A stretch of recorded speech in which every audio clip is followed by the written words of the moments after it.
சினிமாடா நேயர்களுக்கு வணக்கம். இப்போ நம்ம பார்க்க போகிற திரைப்படம் வந்து வா கௌதமன் இயக்கத்தில் வெளிவந்திருக்கிற திரைப்படம். அவரே நடித்து இயக்கி இருக்கிறார் இந்த படத்தை. படத்துடைய பேர் வந்து படையாண்ட மாவீரா. இந்த படம் ஆரம்பித்ததுலேருந்து ஏகப்பட்ட சர்ச்சைகள், ஏகப்பட்ட பிரச்சனைகள். என்னன்னா, ஒன்று வந்து இந்த படம் வந்து படையாண்ட மாவீரான்றது காடுவெட்டி குரு, அவர் அரசியல்வாதி, ஒரு பெரிய அரசியல்வாதி. அவருடைய வாழ்க்கை வரலாறு படமாக பண்ண போகிறாங்கன்றது தெரியும். இதை பின்னணியா கொண்டு இவங்களை எதிர்க்கக்கூடிய ஒரு சமூகத்தினர், இந்த காடுவெட்டி குருவை எதிர்க்கக்கூடிய ஒரு சமூகத்தினர் வந்து இந்த படத்தை பத்தி தப்பு தப்பா வந்து நிறைய பிரச்சனைகள் பண்ணாங்க. அதே மாதிரி இந்த படத்தோட இசை அமைப்பாளரை வந்து ஒரு கட்சியோட மிக முக்கியமான பிரமுகர் வந்து மிரட்டினதாகவும், இந்த படத்தை நீங்க இசையமைக்க கூடாதுன்னு சொன்னதாகவும் தகவல்கள் இருந்தது.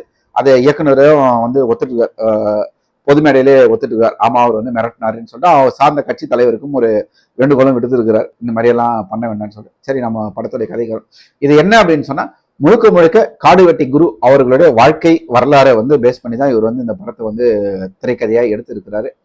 இது நம்ம கதையா சொல்றதை விட இந்த கதையை பத்தி நம்ம நிறைய பேசணும்னா வந்து நிறைய விஷயங்கள் இருக்கு. ஆனால் இது வந்து ஒரு மறைக்கப்பட்ட வரலாறை தான் அவர் வந்து சொல்றார். நம்ம இயக்குனர் வந்து சொல்றார் என்னன்னா, வெளிப்பார்வைக்கு எல்லாருமே காடுவெட்டி குரு வந்து ஒரு ஜாதிய தலைவரா பார்த்துருக்காங்க. ஆனால் அவர் வந்து அந்த ஊர்ல வந்து ஜாதியா பார்த்தது கிடையாது. எல்லாருமே ஒற்றுமையா இருக்கணும்னு தான் சொல்றாரு. எல்லா சமூகத்து மக்களுக்கு தான் அவர் வந்து தலைவராக இருந்திருக்கிறார் அப்படின்றதுதான் வந்து கௌதமன் சொல்றாரு.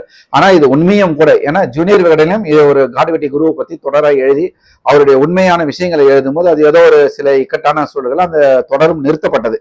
ஏன்னா அவருடைய உண்மை முகம் வந்து வெளி உலகத்துக்கு தெரியக்கூடாது. சில அரசியல்வாதிகள் செய்த சதினால அந்த தொடரும் வந்து நிறுத்தப்பட்டதா தான் வந்து நம்மளுக்கு வந்து தகவல் தெரியுது. இதை படத்திலும் காடுவெட்டி குருவுடைய வாழ்க்கை வரலாறு தான் முழுசா தெரியாது. அவர் எப்படி பிறந்தாரு, அவர் ஏன் வந்து அரசியலுக்குள்ள வர்றாரு, எப்படி காடுவெட்டி குருவா மாறினாரு அப்படின்றதான் இந்த படத்துடைய திரைக்கதை. சின்ன வயசுல தன்னுடைய அப்பா வந்து ஒரு மிலிட்டரிக்காரராக இருக்கிறார். அவர் வந்து ஊருக்கு வந்து நல்லது செய்யும் போது தன்னுடைய சொந்த மாமாவாலேயே அவருடைய அப்பா கொல்லப்படுறார். அதாவது பையன் கண்ணு கொல்லப்படுறார்.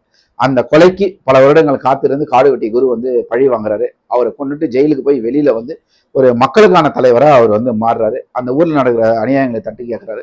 அதாவது பட்டியலினத்து மக்களாகட்டும், எந்த ஜாதியினாலும் எந்த மதத்தினாலும் எல்லாருக்கும் சமமா அவங்களுடைய உரிமைகளை, அவங்களுடைய பிரச்சனைகளை தலையிட்டு எல்லா பிரச்சனைகளையும் தீர்த்து வைக்கிறார். இப்படி இருக்கிற சூழல்ல இது உண்மையிலே நடந்த விஷயம் கூட. அரியலூர்ல இருந்து ஒரு சிமெண்ட் ஃபேக்டரி வருது. அதை எதிர்த்து அரசாங்கத்துக்கு எதிராக போராடி அதை அங்க வர விடாம தடுத்தும் இருக்கிறாரு இவரு. அதுக்கு வந்து மிகப்பெரிய போராட்டமும் செஞ்சிருக்கார். இந்த மாதிரியான விஷயங்கள் அப்படியே போது. நிலக்கரி என்எல்சி நிறுவனம் வந்து ஜெயங்கொண்டத்துல வந்து என்எல்சி நிலக்கரி சுரங்கத்தை ஆரம்பிக்கிறதுக்கு நிலத்தை கையகப்படுத்தும் போது அதுக்கு எதிராகவும் போராட்டம் பண்ணி இன்னைக்கு அதுக்கு ஸ்டே வாங்கி இன்னைக்கு அந்த மக்கள் வந்து விவசாயம் தான் பண்ணிட்டு இருக்கிறாங்க அப்படின்றதுக்கு காடுவெட்டி குரு வந்து ஒரு முக்கியமான ஒரு ஆள். இப்படியான ஒரு அரசியல மிக தவிர்க்க முடியாத ஒரு ஆளா வளர்ந்து வர இவருடைய வாழ்க்கை வரலாறு அவர் நடந்த உண்மைகளை சொல்லியிருக்கார் கௌதமன். இந்த படத்துல இன்னொன்னு என்னன்னா, காடுவெட்டி குருவை கௌதமன் அவர்கள் தான் நடிச்சிருக்காரு. அது ஒரு சின்ன விஷயம். ஒரு நல்ல நடிகரை போட்டிருந்தா இன்னும் படம் ரொம்ப நல்லா வந்திருக்கும் கௌதமன். ஆனா கௌதமன் வாழ்ந்திருக்காரு, காடுவெட்டி குருவா தான் வாழ்ந்திருக்காரு. அவருடைய எமோஷனலா நல்லாவே காட்டுது. நிறைய இடங்கள்ல நம்மளுக்கு வந்து நம்ம புரட்சி கலைஞர் விஜயகாந்த் வந்து ஞாபகப்படுத்துறார். அவருடைய சண்டை காட்சிகளிடம், அவருடைய கோபத்துல, அவருடைய கண்ணில் எல்லாமே நிறைய விஜயகாந்த் வந்து நமக்கு வந்து ஞாபகப்படுத்துறார். இந்த படத்துல இன்னும் மற்ற நிறைய பேர் நடிச்சிருக்காங்க. எல்லாருமே அவருடைய கதாபாத்திரங்களை எடுத்து நடிச்சிருக்கிறாங்க. இந்த படத்தை பத்தி நம்ம அதிகமாகவும் பேச பேசினா இது வந்து ஜாதி சார்ந்த படமாகவும் போகலாம். அதனால இந்த படத்தை போய் தியேட்டர்ல பாருங்க, உங்களுக்கே தெரியும் இது முழுக்க முழுக்க ஜாதி சார்ந்த படமா இல்லையா அப்படின்னு சொல்லிட்டு. இந்த படத்துடைய அறிமுக விழாவில் இயக்குநர்கிட்ட கேட்டாங்க, இந்த மாதிரி ஒரு பிரபல கட்சியோடைய ஒரு முக்கியமான பொறுப்புல உங்களை மிரட்டினாரன்னு சொல்லிடுறது. அவரும் ஓப்பனாகவே சொல்லியிருக்காரு, ஆமான்னு சொன்னாரு. அதெல்லாம் தாண்டி இந்த படம் ஒரு 100% அல்ல 200% சொல்லலாம். ஒரு ஜாதியை தூக்கி பிடிச்சோ, ஒரு ஜாதி மக்களை தூக்கி பிடிச்சோ வந்த ஒரு படம் கிடையாது. இந்த படம் முழுக்க தமிழக மக்கள், தமிழின மக்கள், தமிழ்குடி மக்கள் தான் அவர் வந்து பயன்படுத்தி இருக்கிறாரு. யாரையுமே ஒரு ஜாதியை இது வச்சு பேசல அப்படின்றது வந்து நிச்சயமா நம்ம சொல்லலாம். இது ஜாதியை சார்ந்த படம் இல்லை. ஏற்கனவே எடுத்த சந்தனக்காடு அந்த தொடர் மாதிரி தான் இந்த படமும் ஒரு நேர்மையா தான் இருக்குது அப்படின்னு சொல்லிட்டு நம்ம நம்பலாம்.